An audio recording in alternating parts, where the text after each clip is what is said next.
નમસ્કાર વિદ્યાર્થી મિત્રો, welcome to my channel Aadya Sanskrit classes. ધોરણ 10 કાવ્ય 7 સુભાષિત કુસુમાની, જેનો ગુજરાતી અનુવાદ થાય છે સુભાષિત રૂપી પુષ્પો. કુસુમાની, કુસુમ એટલે પુષ્પો, સુભાષિત એટલે સુભાષિત. સુભાષિત રૂપી પુષ્પો. વિદ્યાર્થી મિત્રો, સંસ્કૃતમાં કહેવાયું છે કે સુષ્ઠુ ભાષિતમ સુભાષિતમ, જે સારી રીતે કહેવાયેલું છે તે સુભાષિત છે. આપણે કહેવાય છે કે પૃથ્વી ઉપર 3 રત્નો છે. પૃથિવ્યા ત્રીણી રત્નાની, પૃથ્વી ઉપર 3 જ રત્નો છે. જલમ, અન્નમ, સુભાષિતમ. પાણી, અન્ન એટલે ખોરાક, અને સુભાષિત. આ 3 રત્નો કહેવાયા છે. કેમ? કારણ કે માનવીય જીવનમાં જેમ જળ અને અન્ન જરૂરિયાત માટે છે, અનિવાર્ય છે, તેને નિવારી ન શકાય, તેવી જ રીતે સુભાષિતોને પણ નિવારી શકાતા નથી. આવા આપણે અહીં આ કાવ્ય દ્વારા ઘણા સુભાષિતો ભણવાના છે આજે, જેની શરૂઆત આપણે કરી દઈએ. વિદ્યાર્થી મિત્રો, પ્રથમ શ્લોક તરફ આપણે આગળ વધીએ કે જેમાં સજ્જનોની વાણીનું મહત્વ, આપણા જીવનમાં સજ્જનો દ્વારા બોલાયેલું વાક્યનું શું મૂલ્ય છે તેનું મહત્વ દર્શાવતું પ્રથમ સુભાષિત જોઈએ તો સદ્ભિઃ. હું અંડરલાઈન કરતી જાઉં છું, તમે જોતા જશો, તમને સરળતાથી અનુવાદ યાદ રહી જ જશે. સદ્ભિઃ અસ્તુ. સદ્ભિઃ એટલે કે સજ્જનો દ્વારા, અથવા અસ્તુ એટલે છે. અસ્તુ એટલે કે બોલાય, અસ્તુ એટલે છે. સદ્ભિઃ એટલે કે સજ્જનો દ્વારા લીલયા પ્રોક્તમ. લીલયા એટલે કે સરળતાથી, સહજ ભાવે, એકાએક, સહજ રીતે, સરસ રીતે બોલાયેલું પ્રોક્તમ વાક્ય. શીલામ લિખિતમ અક્ષરમ. સજ્જનો દ્વારા સરળતાથી બોલાયેલું વાક્ય. શીલા એટલે કે પથ્થર ઉપર લખેલા અક્ષર જેવું છે. તેમનું વાક્યને ધ્યાનમાં રાખીને આપણે આપણા જીવનમાં તેમના વાણીનું મહત્વ સમજવું જોઈએ.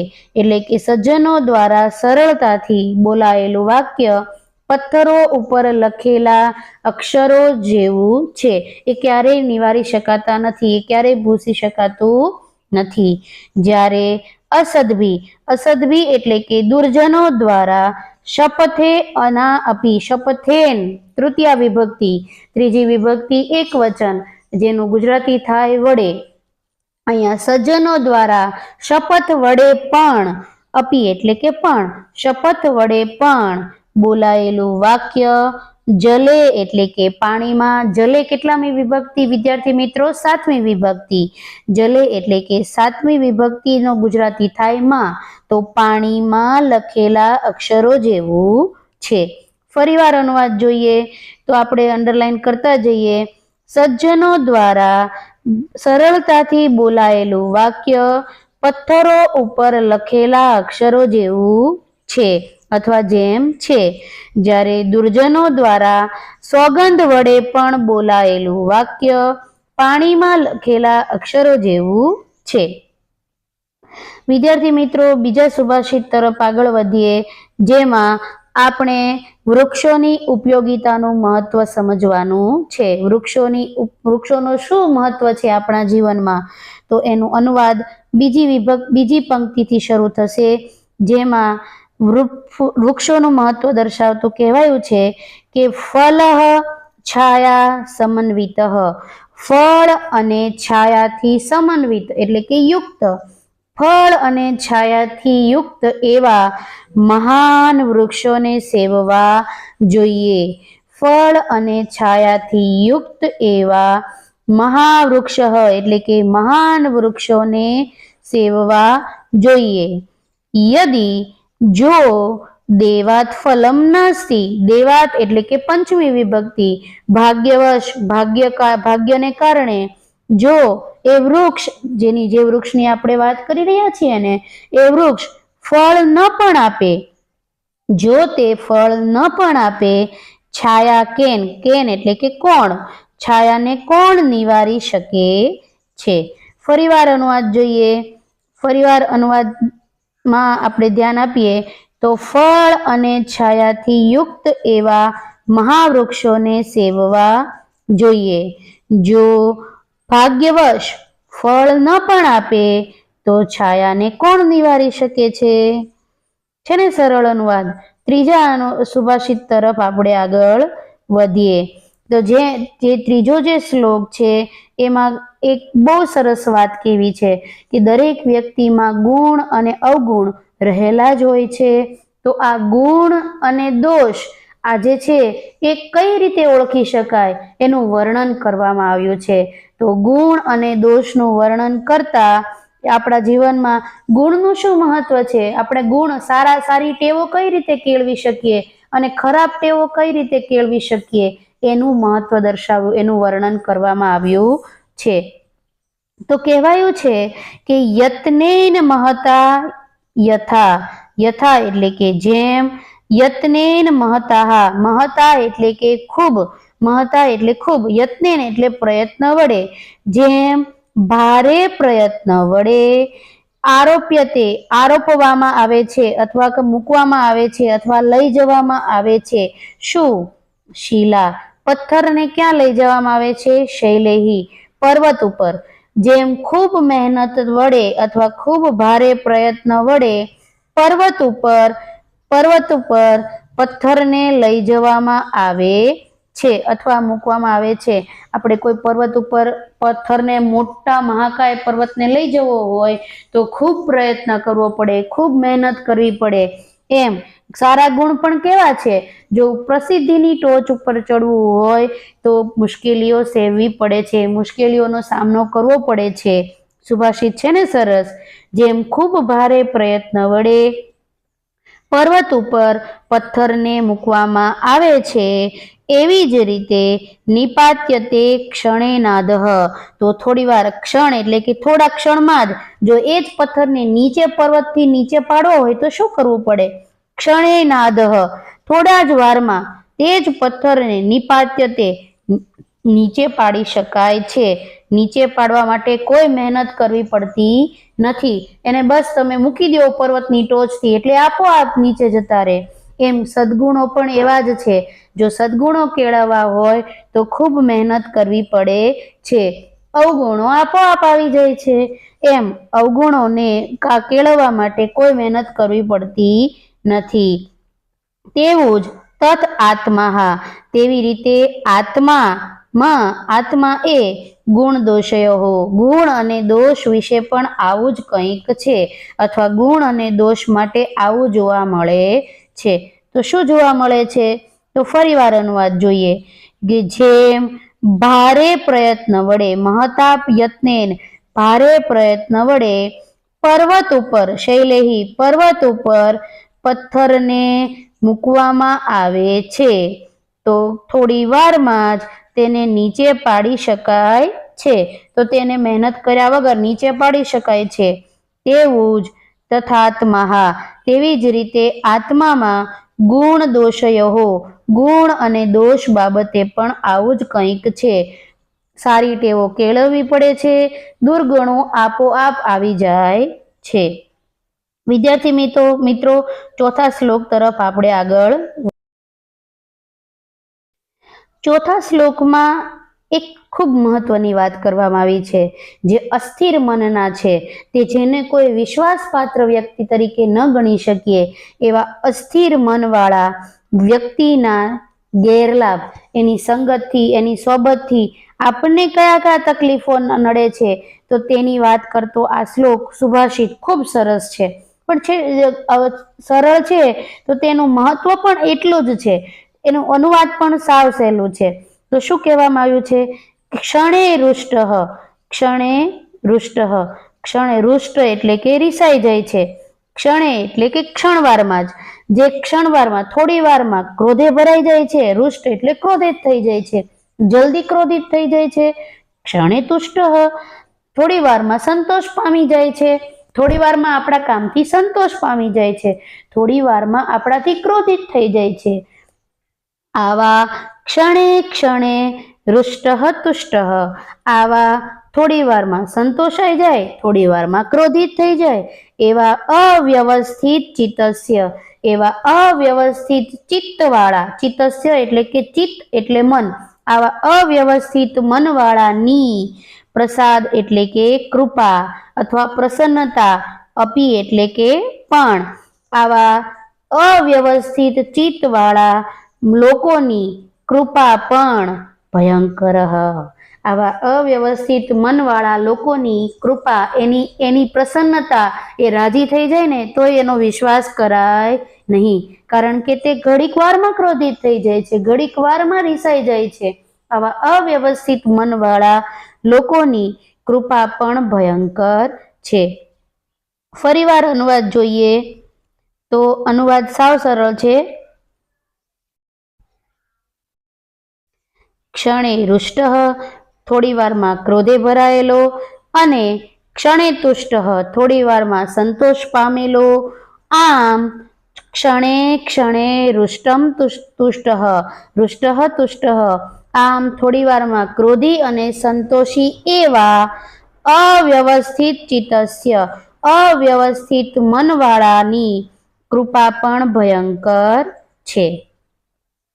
વિદ્યાર્થી મિત્રો, આગળના શ્લોક તરફ આપણે આગળ વધીએ કે જેમાં માનવ અને સુવર્ણની પરીક્ષા એ કઈ રીતે થાય છે એની વાત કરવામાં આવી છે. 5મા શ્લોકમાં આપણે આગળ વધીએ તો શબ્દાર્થ જોઈએ.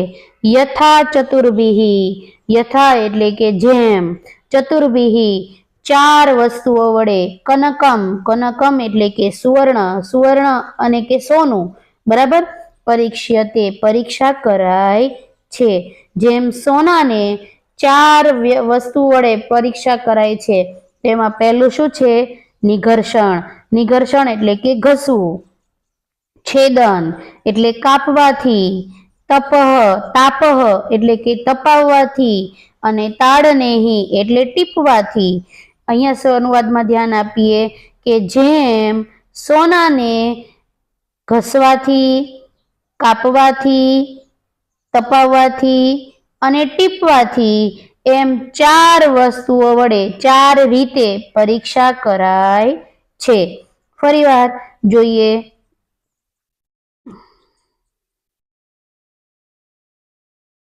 જેમ સોનાને ઘસવાથી, કાપવાથી, તપાવવાથી, ટીપવાથી, એમ ચતુર્ભિઃ એટલે કે 4 રીતે પરીક્ષા કરાય છે. સમજાય છે અનુવાદ? એવી જ યથા, યથા એટલે કે જેમ, તથા એટલે તેમ, તેમ પુરુષઃ, તેમ પુરુષની પણ 4 વડે અથવા 4 રીતે પરીક્ષતે એટલે કે પરીક્ષા કરાય છે. તેમ પુરુષોની પણ 4 રીતે પરીક્ષા કરાય છે. તેમાં કઈ 4 રીત છે? તો પહેલી રીત છે શ્રુતેન, જ્ઞાન વડે, શીલેન. જો વિદ્યાર્થી મિત્રો, આ બધી તૃતીયા વિભક્તિ છે, બરાબર, જેમાં વડે થશે અથવા થી પ્રત્યય લાગશે. તો પેલું શ્રુતેન એટલે જ્ઞાનથી, શીલેન એટલે કે ચારિત્ર્યથી, ગુણેન ગુણથી, અને કર્મણા કર્મથી. આ 4 રીતે પુરુષોની પણ પરીક્ષા કરાય છે. ફરીવાર આપણે અનુવાદ જોઈએ તો સાવ સરળ જ છે. થોડું ધ્યાન આપીએ તો અઘરું પડતું નથી. જો હું અંડરલાઈન કરું જ છું એટલે તમને એ શબ્દનું એકદમ પરફેક્ટ તમને એનો અનુવાદ યાદ રહી જાય. યથા જેમ, કનકમ સોનાને ઘસવાથી, કાપવાથી, તપાવવાથી, ટીપવાથી, એમ 4 રીતે પરીક્ષા કરાય છે. તેમ પુરુષોની પણ જ્ઞાનથી, ચારિત્ર્યથી, ગુણથી અને કર્મથી આ 4 રીતે પરીક્ષા થાય છે, પરીક્ષા કરાય છે. છે ને સહેલું? ફરીવાર આપણે અનુવાદ જોઈએ. જેમ સોનાની ઘસવાથી, કાપવાથી, તપાવવાથી, ટીપવાથી 4 રીતે પરીક્ષા કરાય છે, તેમ પુરુષોની પણ જ્ઞાનથી, ચારિત્ર્યથી, ગુણથી અને કર્મથી પુરુષોની પરીક્ષા, એમ 4 રીતે પુરુષોની પરીક્ષા થાય છે. વિદ્યાર્થી મિત્રો, વાર્ષિક પરીક્ષા માટે આ 5મો શ્લોક મોસ્ટ આઈએમપી સમજો. અવારનવાર આ શ્લોકનું અનુવાદ પરીક્ષામાં પૂછાતું આવ્યું છે.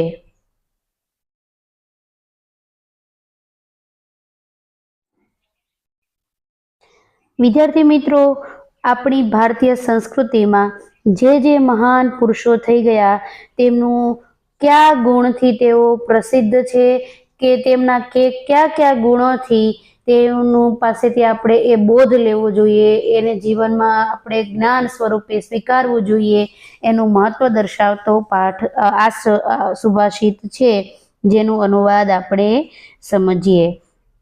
તો પહેલું છે રામ. ભગવાન રામની વાત કરતા કહ્યું છે કે આપત્સુ રામ, કે હે માનવી, તું આપત્તિઓમાં રામ જેવો થા. આપત્તિ સંકટ જ્યારે આવી જાય ને, ખબર છે ને કે આવતીકાલે તે રાજા બનવાના હતા અને સવારે શું થઈ ગયું? વનવાસ મળી ગયો. એટલે આપત્તિઓ જ્યારે આવી ચડે ત્યારે તું રામ જેવો થા. સમરેશુ ભીમ, જ્યારે યુદ્ધમાં હો ત્યારે તું ભીમ જેવો થા. યુદ્ધની ભૂમિ ઉપર યુદ્ધમાં કઈ રીતે લડવું જોઈએ, યુદ્ધ નીતિ શું છે, એ ભીમ પાસેથી શીખવી જોઈએ. એટલે કે યુદ્ધમાં તું ભીમ જેવો થા. દાનેશુ કર્ણ, દાનવીરોમાં અથવા દાન આપવામાં તું કર્ણ જેવો થા.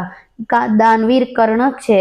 કર્ણ જેવો મોટો કોઈ દાનવીર આ સૃષ્ટિમાં આજ સુધી જન્મ્યો નથી કે જન્મવાનો પણ નથી. એટલે દાનેશુ કર્ણ. હા, કર્ણનો એક પ્રતિસ્પર્ધી હતા શિબી રાજા, બરાબર. એટલે કે કર્ણનું પણ દાનવીરમાં તો નામ કર્ણનું જ છે. એટલે કે દાનેશુ કર્ણ, દાનવીરોમાં કર્ણ જેવો થા.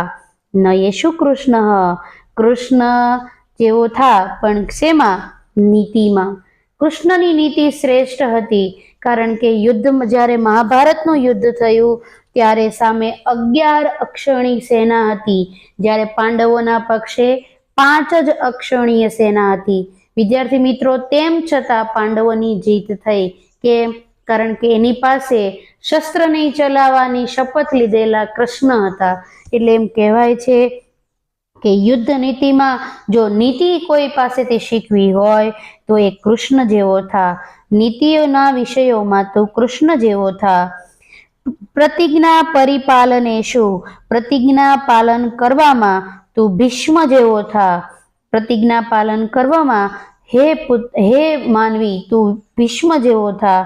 જ્યારે વિક્રાંત કાર્યેશુ, કે જ્યારે મોટા કામ અથવા જે સંકટ મોચન કહેવાય છે ને, એવા વિક્રાંત પરાક્રમનું જે કાર્ય કોઈ કરી શકે એમ ન હતું, 100 યોજન સમુદ્ર કોઈએ એક જ કૂદકામાં લાંઘી લીધો, એવું કોણ?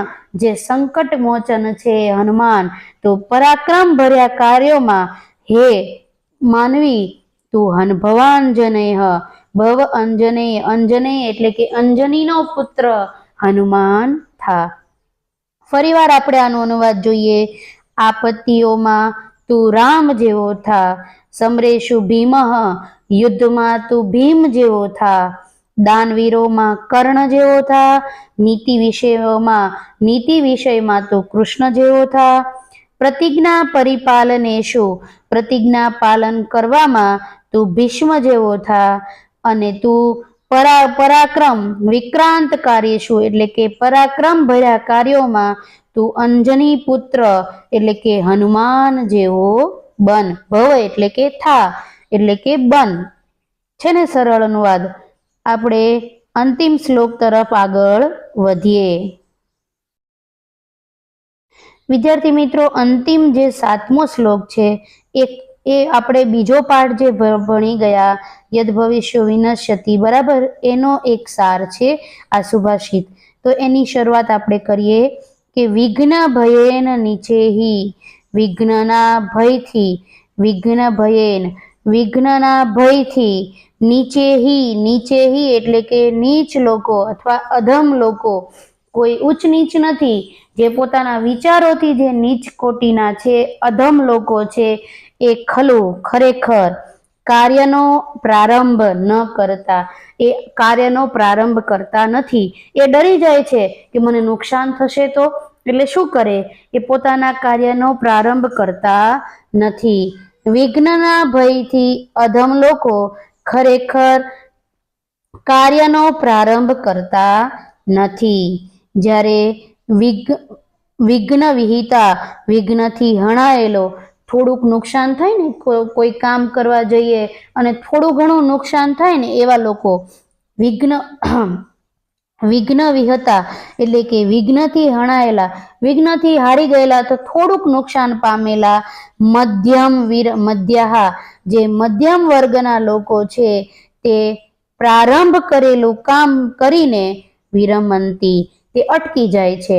એવું વિચારી લે છે કે હા, હવે નુકસાનની શરૂઆત થઈ ગઈ છે, હવે આપણે આગળ વધવું જોઈએ નહીં. એમ આવા મધ્યમ વર્ગના લોકો, મધ્યમ પ્રકારના લોકો તે કાર્યને અટકાવી દે છે અથવા પ્રારંભ કરેલું કાર્ય અટકાવી દે છે, પ્રારંભ કરીને અટકી જાય છે. હવે આગળ જોઈએ. વિઘ્ન પુનઃરપી, વિઘ્નેહી પુનઃરપી, પુનરપી. જો અહીંયા સંધિ પણ છે. પુનરપીની સંધિ અવારનવાર પૂછાય છે. આ સંધિ ખૂબ મહત્વની છે. તો પુનરપી, પુનઃ વત્તા અપી, પુનઃ એટલે કે ફરી વારંવાર વિઘ્નોથી, એટલે કે વારંવાર વિઘ્નોથી પણ પ્રતિહન્યમાનાહ, જે વિઘ્નોથી પછડાટ ખાઈ જાય, કેટલી વારંવાર વિઘ્ન આવીને જે નિરાશ થઈ જાય નહીં, તેવા લોકો ઉત્તમ જનાહ, તે ઉત્તમ પ્રકારના લોકો પ્રારંભેલું કાર્યને ન પરિત્યજંતી, પણ પરિત્યાગ કરતા ન, એટલે પરિત્યાગ કરતા નથી. પોતાનું પ્રારંભ કરેલું કામ છોડી દેતા નથી અથવા અધૂરું મૂકતા નથી. ફરીવાર આપણે અનુવાદ જોઈએ તો સરળ જ છે. તો વિઘ્ન ભયેન એટલે કે વિઘ્નના ભયથી અધમ લોકો, નીચેહી એટલે કે અધમ લોકો ખરેખર કાર્યનો પ્રારંભ કરતા નથી.